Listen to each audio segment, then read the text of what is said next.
Salut, je me nomme Brigitte. Lorsque j'étais à l'école primaire, j'ai été diagnostiquée TDAH. Savez-vous ce que c'est?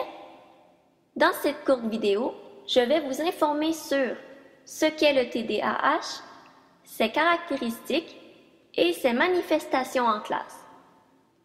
Tout d'abord, les lettres TDAH signifient trouble déficitaire de l'attention avec hyperactivité. Parfois, on peut entendre TDA. Cela signifie trouble déficitaire de l'attention sans hyperactivité. Dans la vie de tous les jours, on entend souvent dire que les TDAH sont souvent dans la lune ou bien qu'ils ne peuvent pas tenir en place. Est-ce que c'est ça être TDAH? Théoriquement, selon l'Institut en santé mentale Douglas, le TDAH est défini comme un trouble neurologique qui affecte le comportement et ou la concentration. De façon générale, il y a 3 types de symptômes associés à ce trouble. L'inattention, l'impulsivité et l'hyperactivité. L'inattention réfère au fait que j'ai de la difficulté à rester attentive pendant une longue période et à sélectionner les informations pertinentes.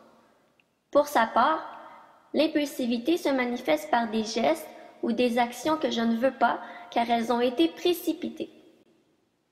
Pour finir, l'hyperactivité correspond davantage à un niveau élevé d'activité motrice ou verbale, c'est-à-dire que je peux bouger beaucoup et parler beaucoup.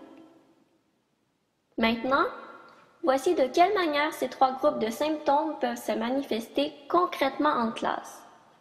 Tout d'abord, lorsque je suis inattentive, mon enseignante peut remarquer une difficulté à maintenir mon attention ou mon effort au travail, une difficulté à cerner les éléments pertinents d'une discussion en classe, des difficultés à retenir de l'information, une difficulté à me mettre au travail.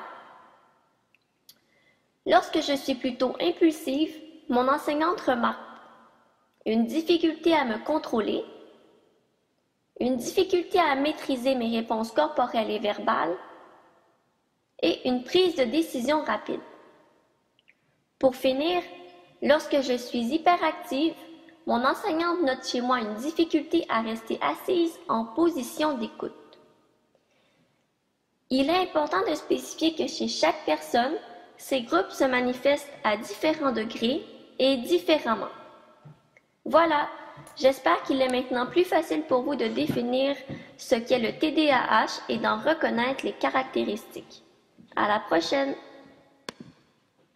Created using Powtoon.